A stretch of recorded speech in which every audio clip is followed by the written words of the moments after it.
함께하는 말씀 새생명교회 권우승 목사입니다.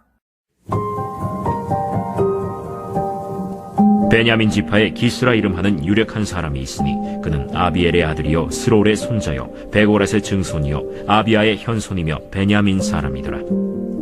기스에게 아들이 있으니 그의 이름은 사울이요 준수한 소년이라. 이스라엘 자손 중에 그보다 더 준수한 자가 없고 키는 모든 백성보다 어깨 위만큼 더 컸더라.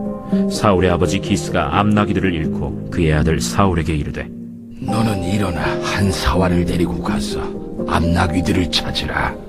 그가 에브라임 산지와 살리사 땅으로 두루 다녀보았으나 찾지 못하고 사알림 땅으로 두루 다녀보았으나 그곳에는 없었고 베냐민 사람의 땅으로 두루 다녀보았으나 찾지 못하니라.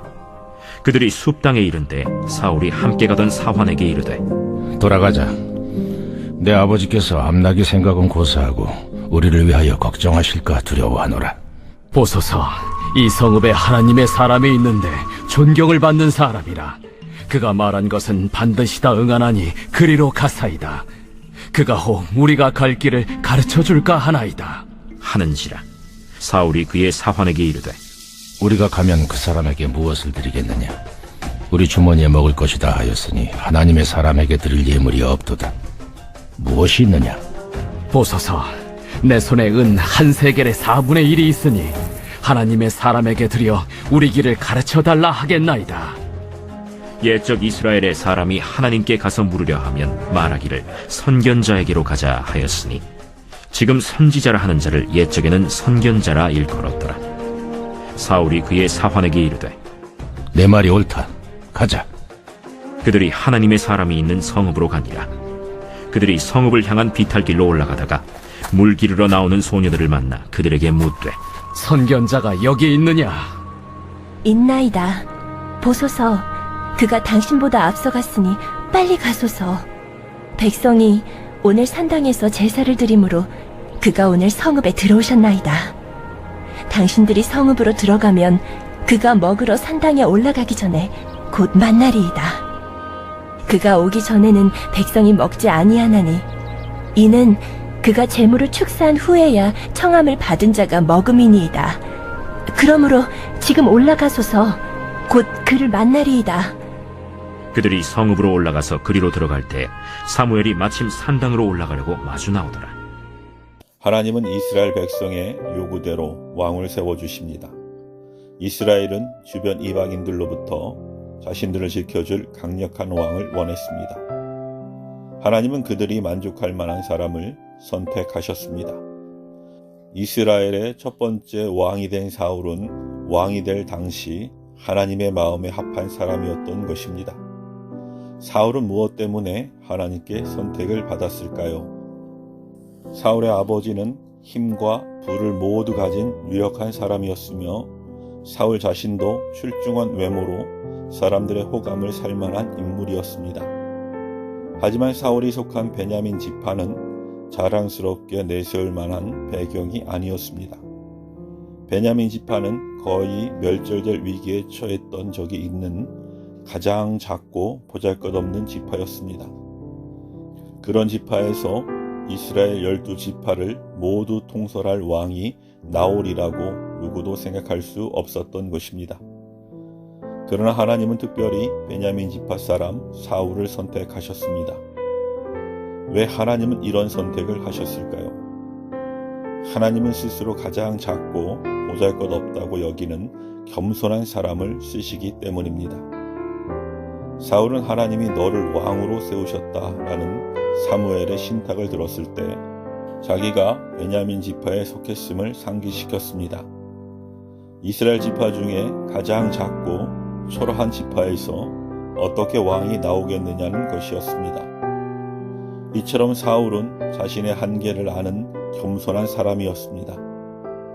하나님이 거만한 자를 비웃으시고 겸손한 자에게는 한량없는 은혜를 베푸십니다. 하나님을 의지하지 않고도 살 수 있다고 믿는 거만한 사람들은 일이 잘 되면 스스로 영광을 취합니다.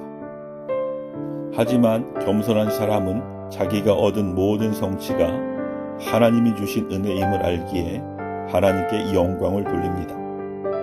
하나님께 인정받고 쓰임받기 위해서는 하나님과 사람 앞에서 자신을 낮추는 겸손한 자가 되어야 합니다.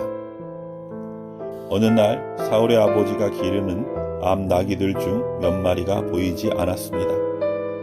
기스는 아들 사울에게 사안을 데리고 가서 암 나귀를 찾아오라고 지시했습니다. 사울은 이 일이 얼마나 어려운지 잘 알고 있었을 것입니다. 하지만 그는 온전히 순종했습니다. 그에게는 암 나귀들을 찾기 위해 가야 하는 먼 길도 그 과정에서 겪게 될 험난한 일들에도 주저하지 않았습니다. 오로지 아버지의 뜻만 중요했습니다. 그는 암 나귀들을 찾기 위해 갈 수 있는 곳들을 샅샅이 뒤지고 다녔습니다. 아버지가 볼 수 없는 곳에서도 철저히 순종했습니다. 하나님은 이러한 사울을 사무엘에게로 인도하시고 왕으로 세우셨습니다. 이처럼 순종은 어려움이 따르는 일이지만 그 결과는 영광입니다. 우리의 가정과 직장 등의 사회 안에서도 우리가 마땅히 순종해야 할 권위가 있습니다. 우리는 그들의 요구가 하나님의 뜻을 거역하는 일이 아닌 이상 자존심과 고집을 내려놓고 그들의 뜻에 따라야 합니다. 우리 구주 예수님은 십자가를 지시기까지 하나님의 뜻에 순종하셨습니다. 그 결과는 부활과 영생입니다. 예수님의 순종이 우리를 구원했습니다. 하나님은 지금도 당신의 뜻에 기꺼이 순종하는 사람을 찾으시고 그들을 통해 당신의 뜻을 이루어 가십니다. 그러므로 하나님의 뜻에 기꺼이 내 생각을 굴복시켜 순종을 선택하시기 바랍니다. 순종의 길에서 하나님이 베푸시는 온갖 은혜와 축복을 경험하게 될 것입니다. 하나님은 겸손과 순종의 사람 사울을 택하셔서 왕으로 세우셨습니다. 이러한 성품은 예수님의 선한 성품이기도 하기에 우리 성도들이 따라야 할 본보기입니다.